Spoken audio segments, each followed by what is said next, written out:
एवढ्या वर्षात कधी पाऊस पण पडला नव्हता आणि यंदा लईच पाऊस पडला. जवळजवळ 7 महिने पाऊस पडला. 5 महिन्यात पाऊस पडायचा आणि उघडायचा, पण यंदा काय 7-8 महिने पाऊस पडायला गेला तरी पाऊस अजून उघडेना. तरी काय झोडून देईना माणसांना, का काय करून देईना, का बांधून देईना. तरी एक दानावर राहिलं नाही, सगळा जमिनीवर पडून गेलाय.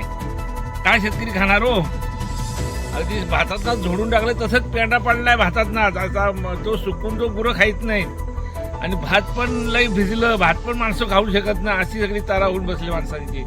इतकी म्हणजे भातावर तर लोंबीच राहिली नाही, अशी तारा झाली सगळी. काय शेतकरी खायचा? हे आम्ही शेती जवळजवळ आज 2-3 पिढ्या झाल्या असलो, हे लोक इथे शेतीच करतात. एवढं नुकसान कधीच नाही झालं यावर्षी झालं एवढं. तरी नुकसानी झाले.